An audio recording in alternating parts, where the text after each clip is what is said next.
एकदा जर हा पेढा तयार केला ना तर तुम्ही नारळ नक्की आठवड्यातून 2दा आणणार. ते कशासाठी बघूया पुढील प्रमाणे.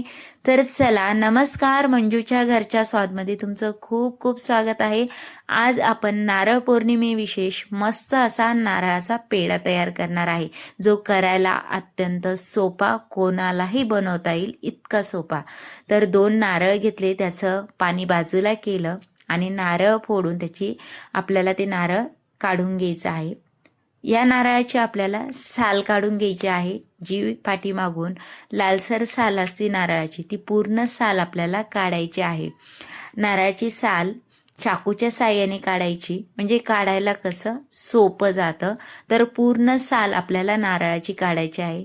तर आज आपण किमान 2 नारळ घेतलेला आहे आणि 2 नारळाची साल काढून घेतलेला आहे. नारळाची साल काढणं झाल्यानंतर छोटे छोटे त्याचे तुकडे तयार करायचे आणि एका मिक्सरच्या भांड्यामध्ये काढायचे. सर्व नारळाचे या पद्धतीनुसार मी तुकडे तयार केले, साल बाजूला केले, तर एकदम मस्त पांढरे शुभ्र असे आपले तुकडे तयार झालेले होते नारळाचे. आता लगेच काय करायचं, त्यामध्ये आपल्याला आज किमान 2 कप दूध टाकायचं आहे. पण ते दूध कसं टाकायचं बघूया. अर्धा कप सुरुवातीला दूध टाकायचं. नंतर आपल्याला अर्धा कप दूध साईडला ठेवायचं आहे. मिक्सरचं भांडंला झाकण लावून आपल्याला हे मिश्रण फिरून घ्यायचं आहे. मिश्रण ज्यावेळेला आपण सुरुवातीला फिरतो त्यावेळेला ते थोडंसं असं जाडसर निघतं. तर बघा, एकदम मस्त असा दरदरीत हे मिश्रण निघलेलं आहे. आता जे आपण अर्धा कप दूध घेतलेलं आहे ते पुन्हा टाकायचं. पुन्हा मिक्सरमधून हे मिश्रण फिरून घ्यायचं. असं थोडं थोडं करत आपल्याला किमान 2 कप दूध त्यामध्ये टाकायचं आहे. आपण सुरुवातीला अर्धा कप दूध टाकलं, नंतर 1 कप आपल्याला दूध टाकायचं आहे. मिक्सरमधून फिरून घ्यायचं. तर मस्त असा लोण्यासारखा गोळा जसा तयार होतो ना, तसं नारळाचं मिश्रण तयार होऊन येतं. एकदम भारी टेस्टी लागते जी मिठाई ती यामुळेच. एकदम मस्त असं लोण्यासारखं मिश्रण आपलं तयार झालेलं आहे. आता एक कढाई घेतली.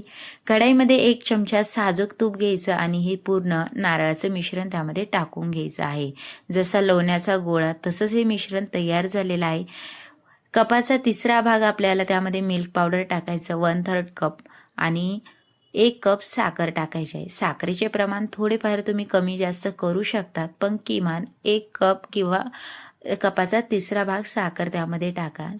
सर्व मिश्रण छान असं एकत्र तयार करून घ्यायचं. तर मिल्क पावडर सुरुवातीला थोडंसं असं गुठळीत आल्यासारखे होते, पण आपण छान असं पॅच्युलाने फेटून घेतलं तर एकदम मस्त प्लेन असं दूध तयार होऊन जातं.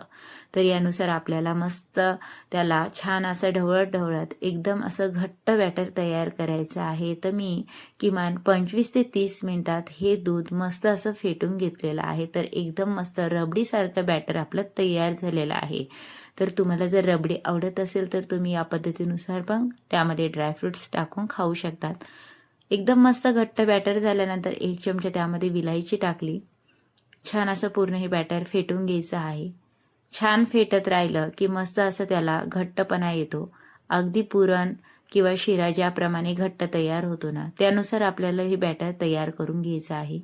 कढाईने पूर्ण असं बॅटर सोडलं पाहिजे, अगदी अलगद त्याची पलटी पडली पाहिजे. यानुसार आपलं बॅटर तयार झालेलं पाहिजे. त्याच वेळेला ते एकदम परफेक्ट असं तयार होतं आणि त्याचा पेढा बांधायला सोपा जातो. तर एकदम मस्त असं घट्ट हे बॅटर तयार झालं. त्यानंतर गॅसवरून आपल्याला खाली घ्यायचं. थंड होण्यासाठी 15 ते 20 मिनिटं ठेवायचं आहे. थंड झाल्यानंतर पेढा बांधायला सोपा जातो आणि त्याला घट्टपणा अजूनच येतो. तर किमान मी 15 मिनिटं ठेवलेलं होतं.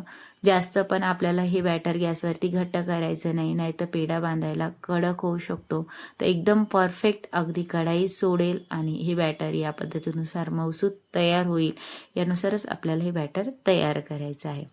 तर 15 मिनिटानंतर मस्त असं त्याचं थंडही बॅटर झालेलं होतं आणि अगदी पेढ्याचा आकार सहज त्याला देता येत होता. आपल्याला वाटेल त्या आकारानुसार गोल, लांबट तुम्ही तुमच्या आवडीनुसार आकार देऊ शकतात. मी अगदी गोलच आकार दिलेला आहे. अगदी इझिली जो आकार देता येईल तसाच मी दिलेला आहे. तर मस्त मऊसूत असा पेढा आपला तयार झालेला आहे. करायला एकदम सोपी आहे. अगदी एक नारळापासून पण तुम्ही ही मस्त असा पेढा तयार करू शकतात. तर नारळी पौर्णिमेसाठी मस्त असा रसभरीत बनणारी मिठाई आपली तयार झालेली आहे, जी खायला अतिशय भारी लागते आणि करायला तुम्ही बघितलंच किती कमी साहित्यात आणि किती सोपी आहे करायला. तर यानुसार तुम्ही या नारळी पौर्णिमे विशेष मस्त असा नारळाचा पेढा तयार करा. त्यावरून सजावटीसाठी थोडासा पिस्ता टाकला. तुम्ही तुमच्या आवडीनुसार कोणतेही ड्रायफ्रूट्स त्यामध्ये टाकू शकता, पण मी अगदी थोडंसं पिस्ता त्यावरती टाकला, म्हणजे एकदम मस्त दिसायला पण मिठाई तयार होते. तर आजची रेसिपी आवडली असेल तर पटकन लाईक करा, सबस्क्राईब करा आणि या नारळ पौर्णिमे विशेष मस्त असा नारळाचा पेढा नक्की तयार करा. पुन्हा भेटूया, तोपर्यंत बाय बाय.